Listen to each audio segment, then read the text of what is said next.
All right.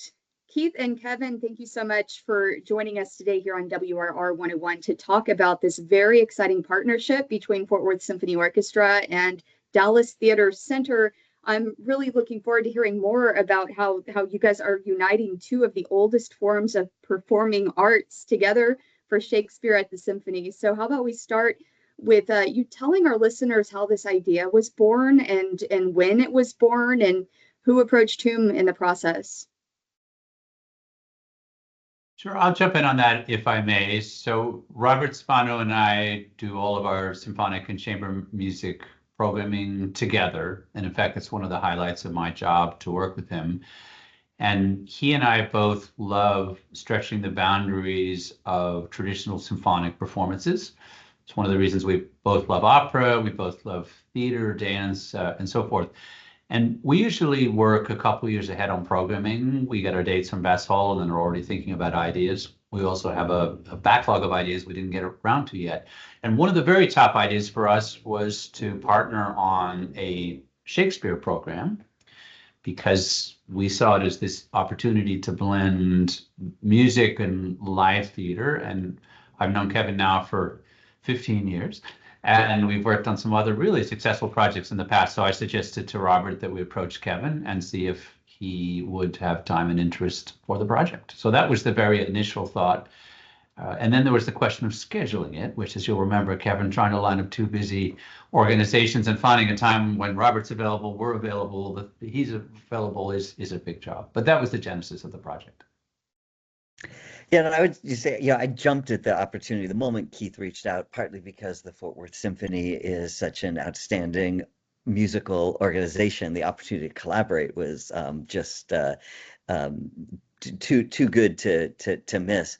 But also in all of our work at Dallas Theater Center, whether we're doing a spoken word play or a conventional musical theater piece, we're interested in exploring how language, physical action, and music can collectively shape meaning. So this collaboration is kind of a natural extension, but a deepening way to explore with orchestra and actors as full storytelling partners, how else a story can be communicated.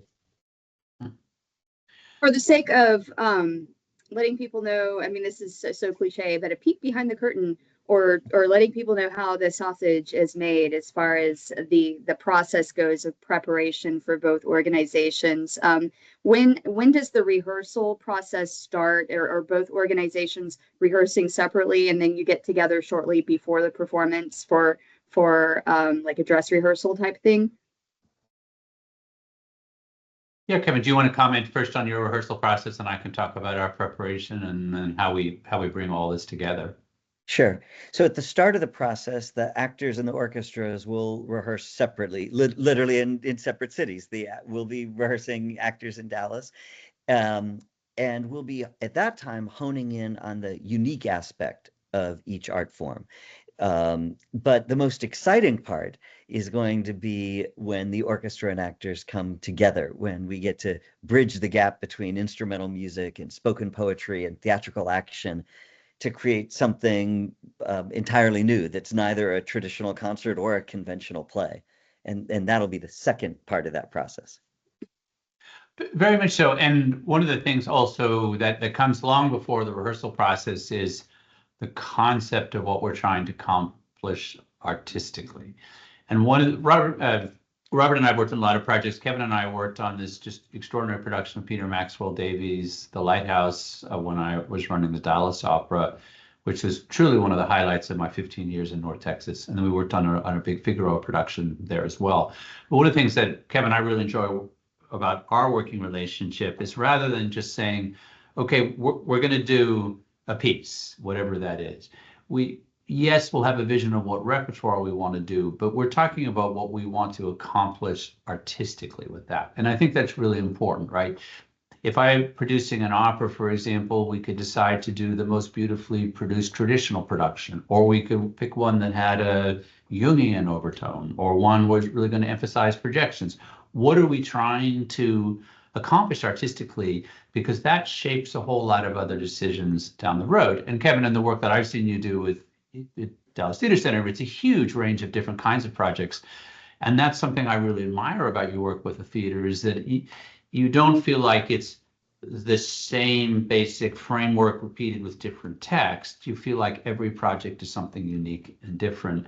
And that is one of the most exciting things for me in a collaboration, and I know with Robert as well. So the very, very first step of this process was I arranged, I think it was a Zoom call for Kevin and Robert to meet, because here's two very experienced, accomplished artists in their respective areas who had never met. And chemistry matters, right? I mean, sense of humor matters.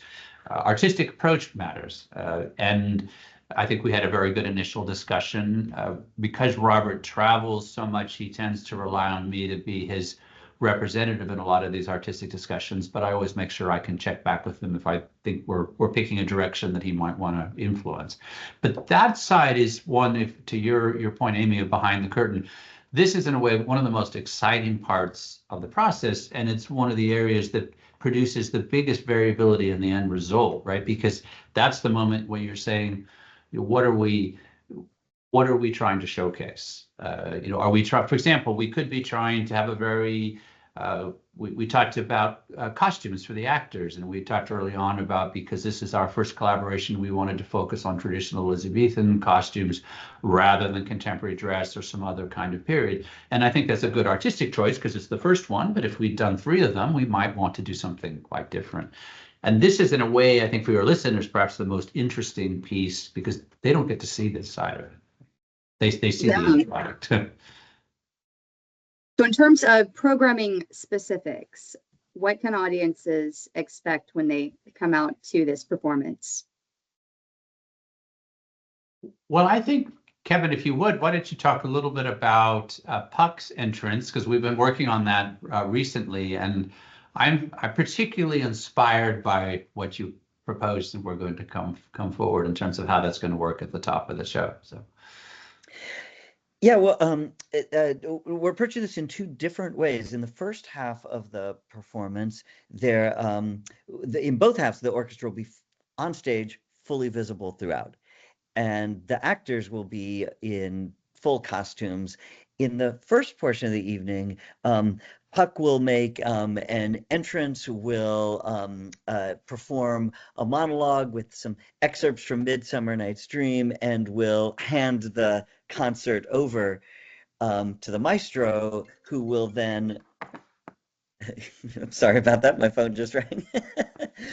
Puck will hand the concert over to the maestro, who will then lead the orchestra in painting a portrait of Midsummer Night's Dream with the Mendelssohn music. But in the second half of the performance, the actors and orchestra will be intermingling, so that text and scenes from Romeo and Juliet will alternate with the Prokofiev. So there'll be times that the actors are speaking direct scenes from the play, other times that the orchestra takes the emotion and conveys that entirely through music, and then often other moments where physical action will happen. Romeo and Juliet might be coming together to embrace, or a fight might be enacted while in front of or around the orchestra while they're playing. So we're kind of exploring both art forms in their own lane, and then also that space where the 2 forms of storytelling and emotion are occurring simultaneously. Mm-hmm. Mm-hmm. Because how is a template for this sketched out, or because you've got to sketch out the I guess choreography, or the actual what the actors are doing on stage with the music. I mean, is this something that Robert kind of makes a template for in advance, and where the cues are? Yeah, this script. So Kevin put together a draft script, and we've overlaid that on the music and how it fits between the musical excerpts. And then Kevin had proposed, as he was saying, on having some live action during the music, which is another design choice, because in the very, very early stages of this, we talked about having a more ABA kind of feel, where we would do some music and then some spoken theater and then some music. But in the end, we really gravitated towards Kevin's more fluid approach, and so that will be a little bit of really both worlds. One of our recent meetings, we also looked at a physical stage plot of where every instrument was going to sit, to see where Kevin might have opportunity to be creative with entrances and exits. The orchestra is upstage, the actors are downstairs. They can come in from one side or the other, but we're also looking at, can they come up, halfway from the stage and thread their way through the orchestra in a way that doesn't interfere with the orchestra's performance?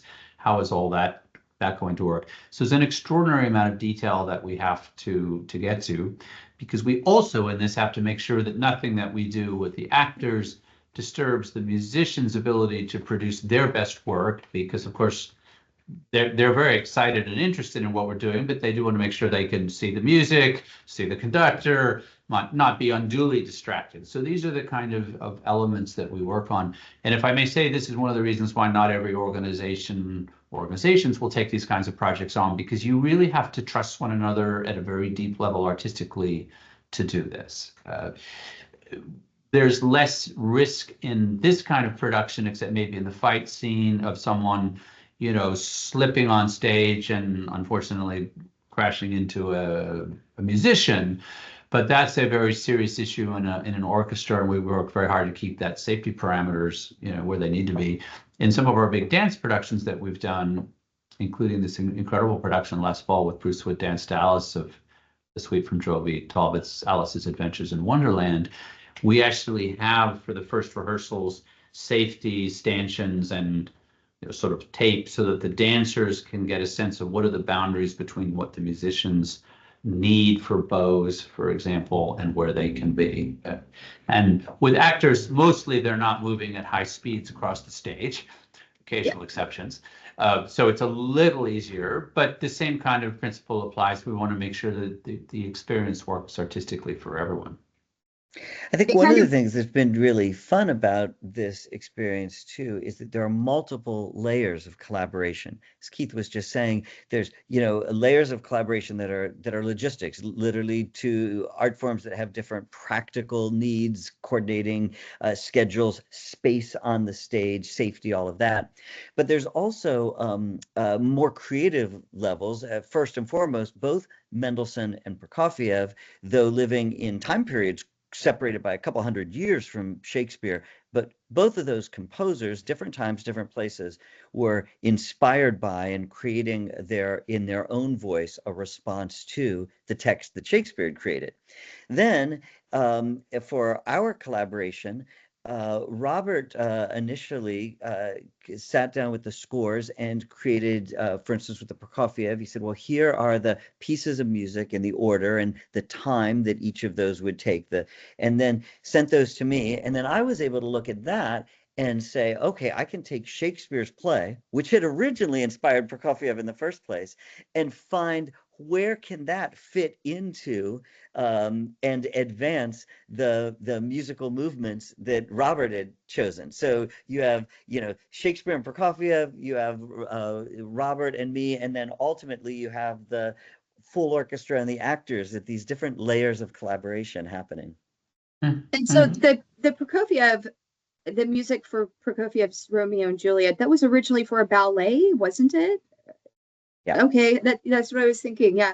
And back to what you were saying earlier, Keith, where I think of this as, a lot of symphonies do the Cirque shows with the people who are dangling from the top in those like Cirque du Soleil type things.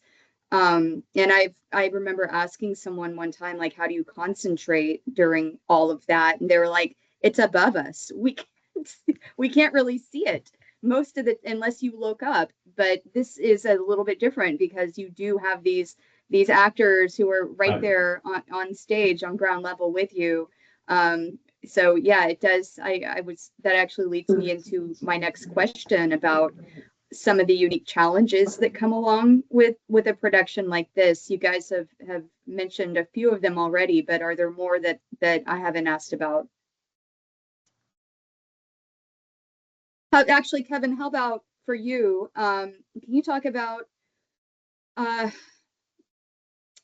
don't even know if the word is a challenge, but is there a difference for stage actors when they're working with live music versus pre-recorded music? Oh, absolutely. I mean, first, part of the, well, I think this is equally true with absolutely, it's equally true. A great musician, uh, uh, uh, soloist playing with an orchestra has an interpretation and a voice they're bringing into that performance, but it is impacted second to second, moment to moment by what the soloist is receiving from the conductor and the orchestra back at them. And so each performance is different in that way. The same thing is true for actors. I mean, if you put two actors together on stage, the same two actors, and every day had them perform the balcony scene from Romeo and Juliet, each time would be different and nuanced because of a single choice, intentional or sometimes accidental, that one of them makes, sparks a different response. The rhythm shifts just a bit, the intonation shifts a bit, the tone of it can shift. So in this case, you have the actors who are responding in the moment to each other,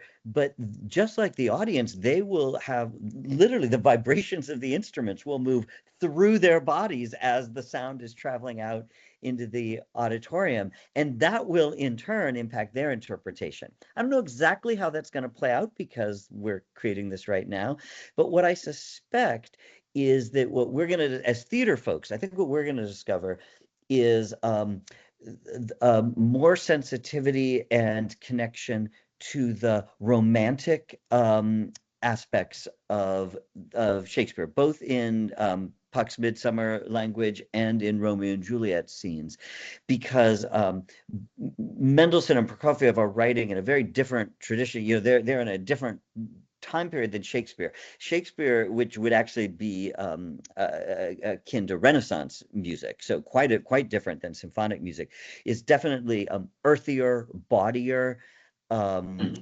more profane and less sacred in many ways, and with a very and almost a glorious but almost unrelenting rhythm. The iambic pentameter really does, just in both, especially in Romeo and Midsummer, which were written in roughly the same year, and that's relatively early in Shakespeare's time. So the beat is really, really consistent.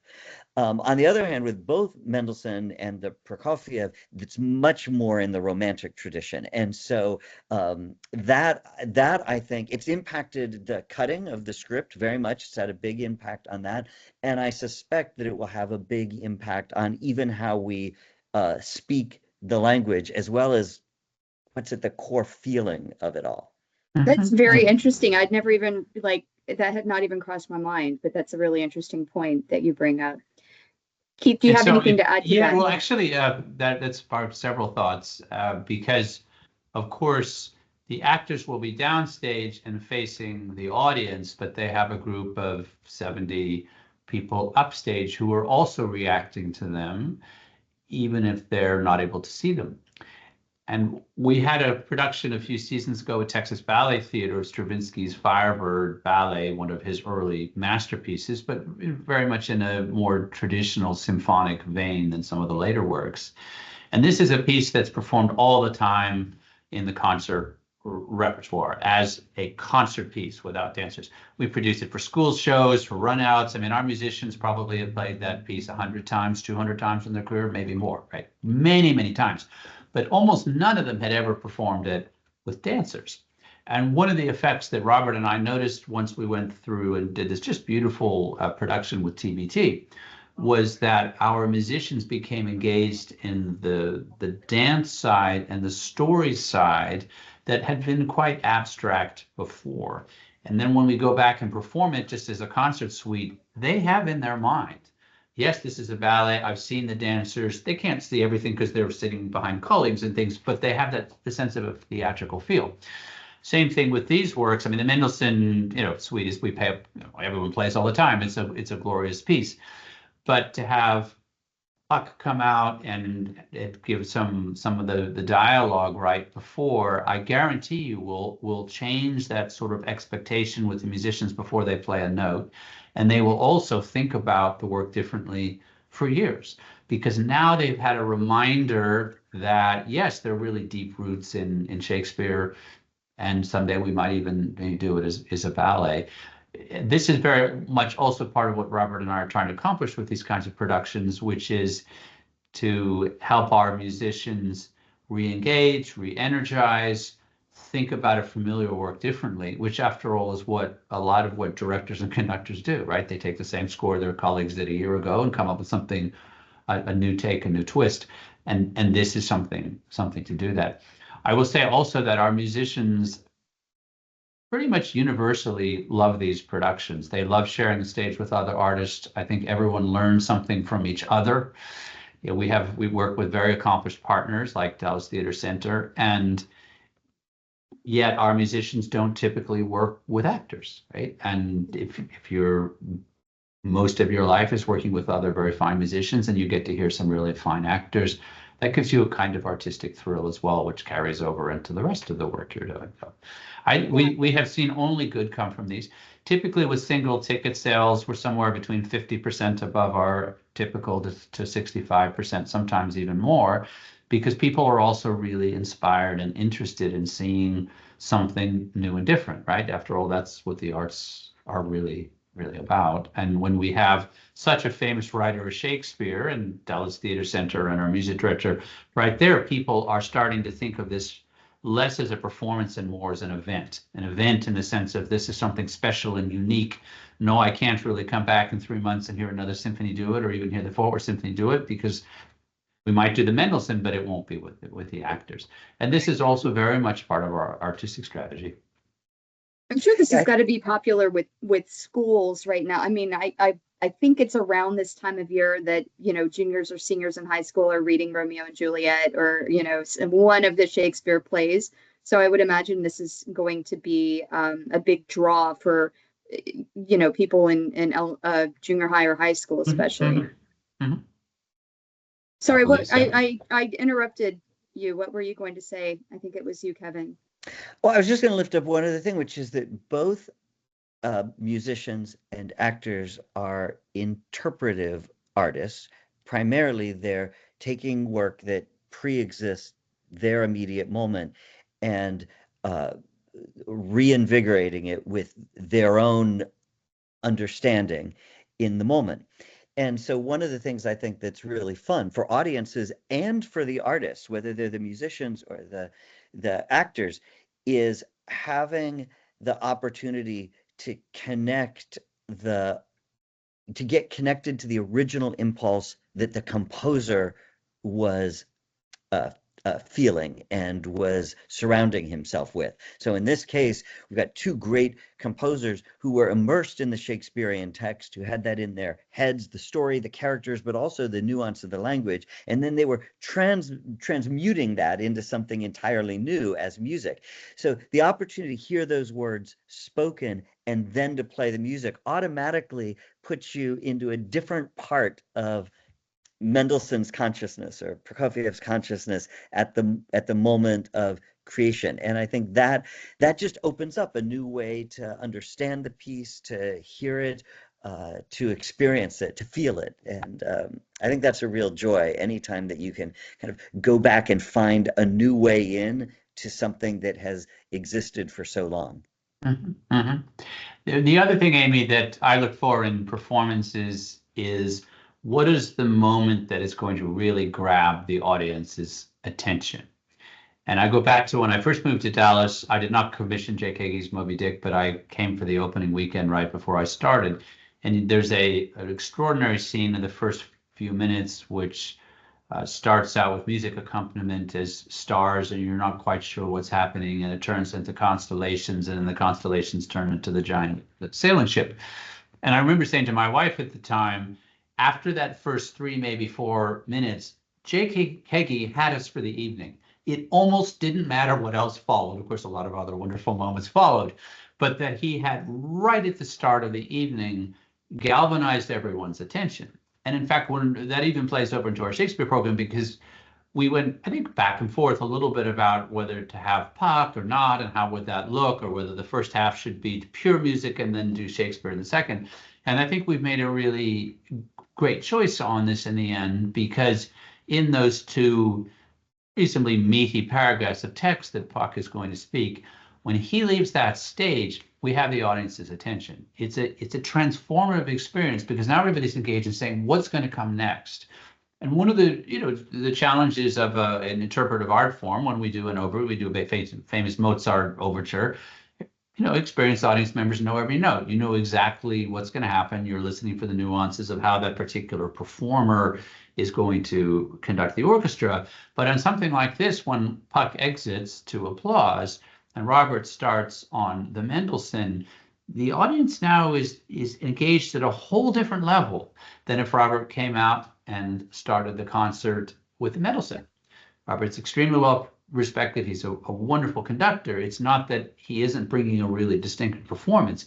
It's just that what we've done is we've changed the frame of what the audience expects. And so in that first, 30 seconds, 40 seconds of dialogue, it will change the whole first half. It whets the audience attention to the second half. And that's why I go back to the Heggie example. We have them right from the start. It's very different.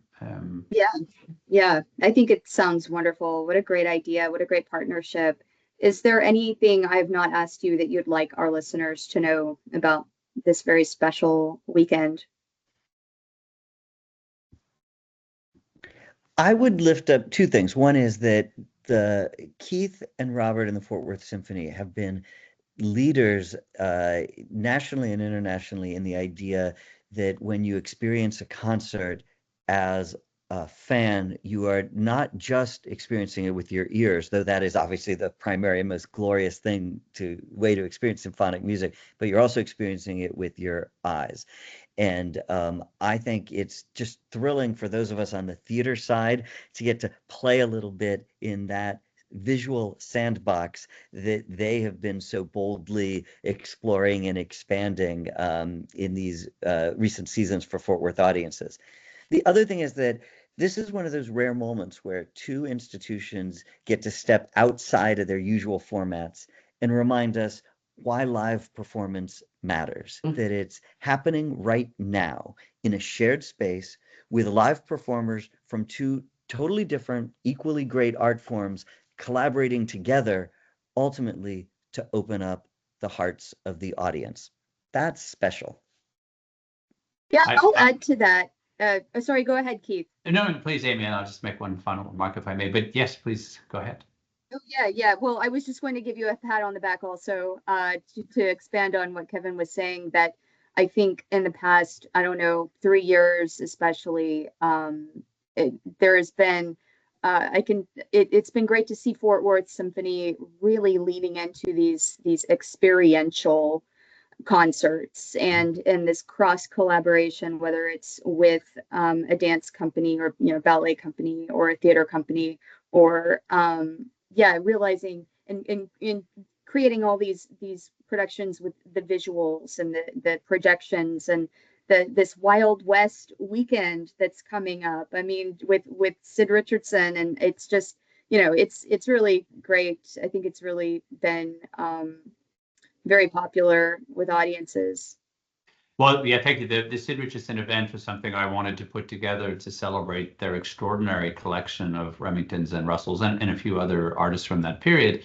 And I will agree with you, it has really captured people's attention. The ticket sales are way beyond what we expected. We're doing 2 performances. It's really intrigued people.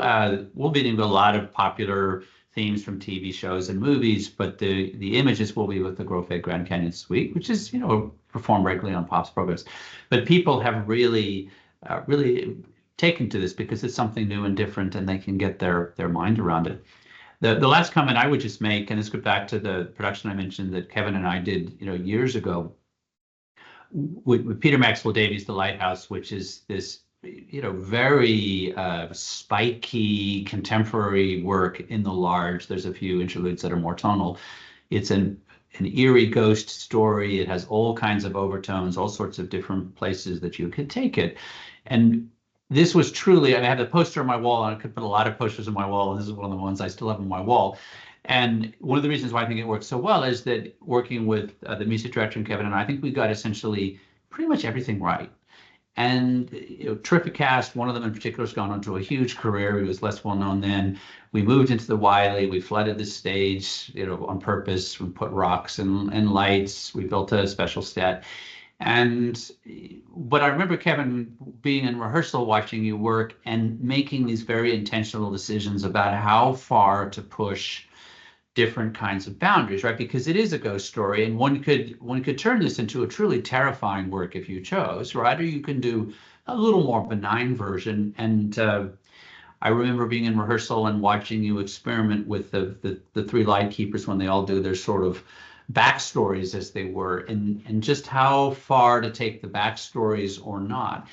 And this all goes to the point what I mentioned earlier about the Shakespeare. One of the truly most exciting parts of these collaborations is it's thinking about what you're trying to achieve, because you can take a great work of art, or even a reasonably good work of art, can be taken in so many different ways.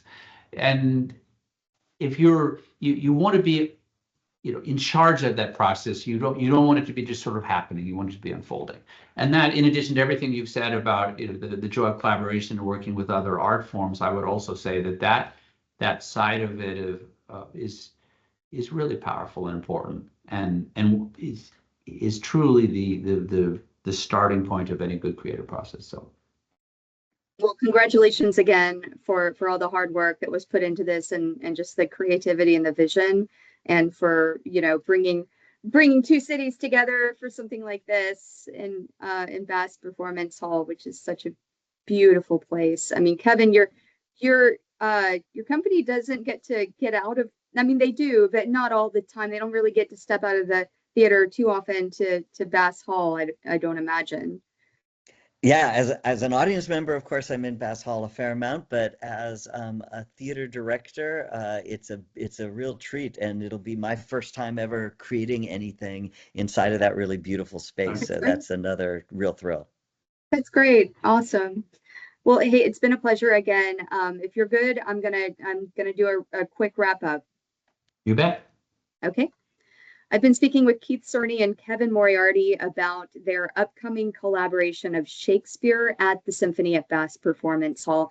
And if you want to get more information on how to get tickets, Keith, it's fwsymphony.org. Is that correct? Kevin, can we also check out your website? DallasTheaterCenter.org. Great. All right. Thanks again.